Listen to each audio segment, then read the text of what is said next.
Delaware is a state of flat roads, cornfields, and old, quiet money. But in the center of the state lies Dover, a town that feels trapped in a different century. The Dover Green, a park laid out in 1717, is surrounded by brick buildings that have stood since before the Revolution. It was here that the Declaration of Independence was read. It was here the troops mustered, and it was here that Chief Justice Samuel Chew dispensed his iron-fisted version of law. Kevin Miller didn't care about the history. He was a 24-year-old paralegal working for a firm in downtown Dover, cynical, overworked, and bored out of his mind. It was a Tuesday night in November. A cold, wet fog, the kind that rolls off the Delaware Bay and soaks into the brickwork, had settled over the town. Kevin was walking home from a bar with his coworker, Ryan. They were cutting across the green, their footsteps echoing on the damp grass. "I'm telling you, it's stupid," Kevin slurred slightly, gesturing with a lit cigarette. "This whole town is obsessed with ghosts because nothing interesting has happened here since 1776. "Don't let the locals hear you," Ryan laughed, pulling his coat tighter. "Especially not near the tree." They stopped near the edge of the green. There was no tree there anymore, just a patch of grass that seemed slightly darker than the rest. The legend said that the spirit of Judge Chew was exorcised into a poplar tree here centuries ago, but the tree was gone. "Samuel Chew," Kevin said, rolling his eyes. "The sneezing ghost. It sounds like a bad cartoon character." "They say if you mock him, he comes back," Ryan said, though his tone was mocking too. "You're supposed to show respect to the Chief Justice." Kevin dropped his cigarette butt and crushed it into the dark patch of earth with his heel. He looked around the empty, fog-choked square. The old courthouse loomed in the distance, its windows black and staring. "Respect?" he shouted into the fog. He was a colonial stiff in a powdered wig. "Hey, Sammy! Achoo! Bless you!" He laughed, a harsh, ugly sound in the quiet night. "See? Nothing. Just a dead guy with a funny name." "All right, let's go," Ryan said, looking uneasy. "It's freezing." As they walked away, the wind shifted. It didn't blow, it sucked. It felt as if the air was being pulled out of the green, creating a vacuum of silence. The distant sound of traffic on Route 13 vanished. The rustle of the leaves stopped. "Did you hear that?" Kevin asked, stopping. "What?" "A bang, like wood hitting wood." "I didn't hear anything, Kev. You're drunk." Kevin looked back. The fog on the green was swirling. It wasn't moving with the wind. It was coalescing, forming a tall, thin column right over the spot where he had crushed his cigarette. "Whatever," Kevin muttered, turning back to the street. But as he walked, a sudden sharp pain shot through his neck. It felt like an invisible hand had tightened his tie just for a second. He gasped, loosening his collar. "You okay?" Ryan asked. "Yeah, just caught a chill." Kevin went home to his apartment, a renovated loft in an old Victorian house a few blocks away. He locked the door, poured himself a glass of water, and tried to shake the feeling of the cold wind. He sat on his couch and turned on the TV, trying to drown out the silence. But the silence in the apartment was heavy. It was the kind of silence you feel in a library or a church, an expectant silence. Bang! The sound came from the hallway. It was loud, sharp, and authoritative. It sounded exactly like a wooden gavel striking a sounding block. Kevin jumped, spilling his water. "Hello?" he called out. "Is someone there?" Bang! Closer this time, right outside his bedroom door. Kevin grabbed a baseball bat he kept behind the sofa. He was a rational man. He dealt with contracts and lawsuits. This was a break-in. He crept toward the hallway. "I have a weapon. Get out." He kicked the bedroom door open. The room was empty. The window was locked. But on his bed, laying perfectly straight on the duvet, was his tie. He had left his tie on the kitchen counter when he undressed. He stared at the tie. The tie wasn't just lying there. It was tied. It was knotted into a perfect, heavy hangman's noose.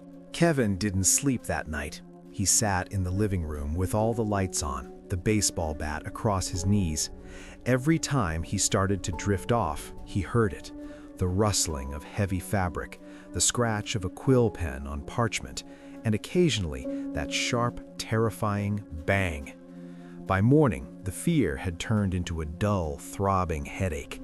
He convinced himself it was a prank. Ryan must have snuck in. Ryan had a key for emergencies. Kevin went to work. The law firm was busy, a chaotic swirl of phones and printers. He tried to focus on a deposition summary, but the words on the screen kept blurring. "Kevin, I need the Anderson file," his boss, Mr. Henderson, said, dropping a stack of papers on his desk. "Sure," Kevin said, but when he opened his mouth, his voice sounded wrong. It was raspy, dry, like he had swallowed dust. He went to the file room in the basement. It was a labyrinth of metal shelves and cardboard boxes. As he searched for the Anderson file, the temperature dropped. His breath started to mist in the air. The lights flickered. Buzz, click, buzz. Then, from the aisle behind him, a voice spoke. It wasn't a whisper. It was a projection, deep, resonant, and dripping with disdain. "Order!" Kevin spun around. "Who's there?"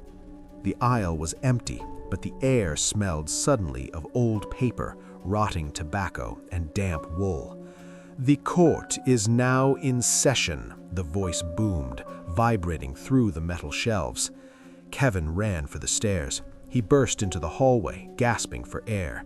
He ran into the bathroom and splashed cold water on his face. He looked in the mirror. His eyes widened in horror. Around his neck, the skin was bruised. A dark purple ring, perfectly straight, circled his throat. It looked like a rope burn. He touched it, wincing. He hadn't worn a tie today. "Kevin?" It was Ryan, standing at the bathroom door. "Dude, you look like hell. What happened to your neck?" I don't know," Kevin rasped. "I think I'm having an allergic reaction." "To what?" "To the green," Kevin whispered, the realization hitting him like a physical blow. "We mocked him, Ryan. We mocked the judge." Ryan laughed nervously. "Stop it. You're freaking me out. It's just a bruise." "It's not a bruise," Kevin hissed. "It's a summons." Kevin left work early. He couldn't handle the noise. He felt like he was being watched by 1,000 eyes. He walked home, keeping his head down. But the town of Dover had changed. The shadows of the buildings seemed to stretch toward him. The faces of the people passing by looked blurred, indistinct. When he reached his apartment building, he froze. Standing on the front porch was a figure. It was tall, wearing a long black robe that trailed on the ground. On its head was a white powdered wig, but the wig was matted and filthy, stained with brown earth. The figure turned. There was no face. There was only a smooth, pale surface of bone, save for a mouth, a vertical slit that had been sewn shut with thick black thread. Kevin blinked, and the figure was gone. He ran inside, bolting the door. He was hyperventilating. He grabbed his phone to call Ryan, but his fingers wouldn't work. They felt stiff, frozen. He looked at his hand. His skin was turning gray. The veins were turning black. The phone rang. Kevin dropped it. He stared at the screen. The caller ID didn't say Ryan. It didn't say Mom. It read, "The Honorable Samuel Chu." Kevin backed away, trembling. The phone stopped ringing. Then the TV turned on. It was a smart TV, connected to the internet, but it wasn't playing Netflix. The screen was white. Black text began to type itself out, letter by letter, accompanied by the sound of a chaotic scratching quill. "Order number 1744-Death. Defendant Kevin Miller. Charge insolence, mockery of the court, disturbing the peace of the dead. Verdict." Kevin screamed, grabbing the remote and hurling it at the screen. The TV shattered, but the white light remained, burning into his retinas. Verdict. Silence. The air in the apartment was suddenly sucked out. The vacuum returned. Kevin clawed at his throat. He couldn't breathe. His windpipe felt like it was being crushed by invisible fingers. He needed to apologize. He needed to go back to the green. Kevin stumbled out of his apartment. It was night again. How had it become night so quickly? It was 2 p.m. when he came home. The street was empty. The streetlights were out. The only light came from the green, blocks away, a faint, ghostly luminescence. Kevin ran. His legs felt heavy, like he was running through knee-deep mud. He wheezed, every breath a battle. He reached the Dover Green. The fog was so thick he couldn't see the courthouse. He could only see the spot, the dark patch of earth where the poplar tree used to be. Standing on that spot was a bench, a high wooden judicial bench, rotting and covered in moss. Sitting behind it was the judge. This time, Kevin saw him clearly. The robes were made of shadows, the wig was a nest of spiders, and the face, the stitches on the mouth were ripping open. Kevin fell to his knees in the wet grass. He tried to speak. He tried to say, "I'm sorry," but no sound came out. The judge stood up. He was 7 feet tall. He held a gavel in his hand, but it wasn't made of wood. It was made of bone, a human femur. The judge pointed a skeletal finger at Kevin. "You mocked my name," the voice echoed, not in Kevin's ears, but inside his skull. "You treated the law as a joke. You treated death as a game. Now you shall learn the sanctity of silence." Kevin tried to scream, but his jaw clamped shut. It felt like his teeth were fusing together. He reached up to his mouth. His lips felt cold, rubbery. He couldn't open them. The judge raised the bone gavel high above his head. "I sentence you to the poplar," the judge roared. Bang! The gavel struck the bench. The ground beneath Kevin exploded. Roots, thick, slimy, white roots burst from the earth. They wrapped around his ankles, his waist, his chest. They weren't just holding him, they were pulling him down. Kevin clawed at the grass, digging his fingernails into the soil. He was being dragged into the earth, into the dark patch where the cursed tree had stood. He looked up one last time. The judge was looking down at him, eyes empty and black. The judge leaned forward and opened his sewn mouth. Ah. Chew. It wasn't a sneeze. It was a laugh, a dry, dusty laugh of absolute malice. The dirt filled Kevin's nose. The darkness swallowed him.